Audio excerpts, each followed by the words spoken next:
There is a strange thing that happens to us when we drive. You can observe it almost anywhere in America. A man standing at an interstate exit holding a cardboard sign eventually becomes part of the landscape itself. Not fully human, not fully invisible, something in between, a fixture, like a billboard or a traffic cone. Psychologists sometimes refer to this kind of phenomenon as habituation. The brain is constantly filtering the world around us, quietly deciding what deserves our attention and what can safely fade into the background. Otherwise, we would never survive modern life. Imagine if every passing car, every blinking sign, every face, every sound arrived in our mind with equal emotional intensity. We would collapse under the weight of it. So the brain edits, it prioritizes, it economizes, and over time, certain things become almost invisible through repetition. Which brings me to a cold spring morning in Appalachia.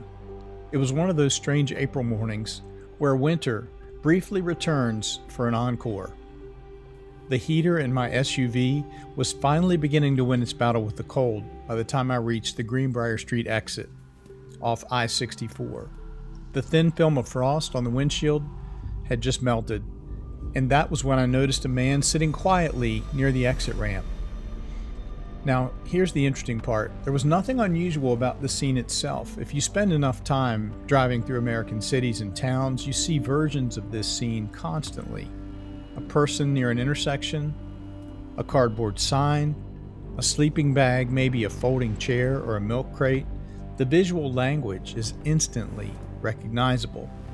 So recognizable, in fact, that most of us have quietly trained ourselves not to read those signs anymore, or maybe not to read them for very long. We glance, then we look away, not necessarily because we're cruel, but because the alternative is emotionally exhausting. The French philosopher Simone Weil once wrote that attention is the rarest and purest form of generosity. That line has stayed with me for years because attention is expensive. We human beings ration it carefully, and that morning, for reasons I still don't fully understand, my attention lingered. Over the previous several weeks, I had begun carrying a few spare jackets and a few spare dollar bills in the back seat of my Jeep Cherokee. Nothing dramatic, just a small private practice. A way of being slightly more prepared when life unexpectedly placed another human being in front of me. So I reached into the back seat and grabbed that rust orange-colored windbreaker. It was nylon, a little worn, but still perfectly good. I eased the Jeep off the side of the road and walked toward the man. His name was Jim, and suddenly the entire interaction changed. That's another strange thing about human psychology. Names alter emotional distance. The moment a stranger becomes Jim, or Sarah, or Michael, they rearrange categories inside our brains. Research on what behavioral economists call the identifiable victim effect. It suggests that human beings respond more strongly to one known individual than to vast numbers of anonymous people. A statistic does not fully register. A person does. And in that brief exchange with Jim, it didn't feel like helping a stranger. It felt like meeting a person. We shook hands. We introduced ourselves. Then I got back into the Jeep and continued toward my office. And honestly, I assumed that encounter would be the defining emotional moment of my morning. But several minutes later, something else happened. I turned left into the business park and chugged up the steep entry hill. Another left turn and I was snaking around the main drag. The grass lining the business park was a rich spring green, glistening in the morning sun with a heavy layer of dew. I was about a minute away from my parking lot. Then suddenly on my left atop the green hillside, I noticed something out of the corner of my eye. 2 stray dogs on a grassy hillside. They were running together playfully, frolicking almost. Both wore collars, and one trailed a bright blue leash behind it. That single detail changed the emotional equation. That leash transformed the dogs from wild animals into somebody's pets. They suddenly seemed less dangerous than vulnerable, less wild than lost.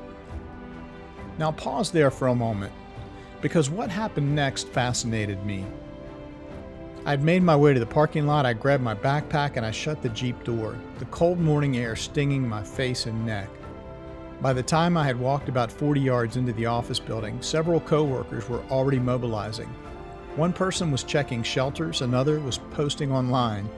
Others were discussing sightings and possible next action steps. Concern spread rapidly through the building. And I want to be very clear about something. I was genuinely glad people cared. There's something deeply reassuring about human beings who still interrupt their day to help vulnerable creatures. But standing there in the middle of all that compassion, I found myself thinking again about Jim and about the leash. Because the leash was not just a leash, it was context, it was narrative, it was emotional translation. The leash told us the dogs belonged to someone. The leash made them legible, and human beings are remarkably responsive to legible suffering. We struggle more with ambiguous suffering, or repetitive suffering, or suffering that has become overly familiar. This may explain why people will stop traffic to rescue a dog, while simultaneously walking past another human being holding a cardboard sign. Not because one life matters more, but because the brain processes those situations differently. One feels immediate, specific, emotionally accessible. The other has been absorbed into the background, the architecture of modern American life. And once something becomes background, it becomes dangerously easy, too easy, to stop seeing it altogether. That realization stayed with me, not as guilt, not as accusation, mostly as awareness. Awareness of how selective our human attention can become, and how easily all of us drift toward emotional efficiency. Lately, I've been thinking a great deal about attunement. The best leaders possess an unusual attunement to people. They notice subtle shifts. They read the emotional weather. They recognize what others miss. And perhaps meaningful lives are built the same way, through that practice of noticing, through resisting the temptation to let other people dissolve into scenery. That morning on Greenbrier Street, Jim stopped being scenery. He became a person. We shook hands. We introduced ourselves. And somewhere between Jim and those dogs on the hillside, I found myself quietly reflecting on a surprisingly difficult question. Who do we stop for? Who fully registers in our field of vision? Who receives our attention, our tenderness, our emotional energy, and who slowly fades into the wallpaper of our busy lives?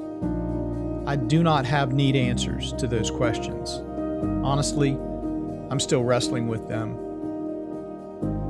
But I suspect wisdom begins with noticing the pattern, noticing what captures our attention, noticing what does not. You know, once another human being fully crosses the line between scenery and person, the entire emotional equation changes. Perhaps that is the real power of attention. It changes what becomes visible to us, which raises a difficult question. Who do we stop for? Hey, that's all for now. I hope you'll join us again in a couple weeks for our next episode of the Main Thing Podcast.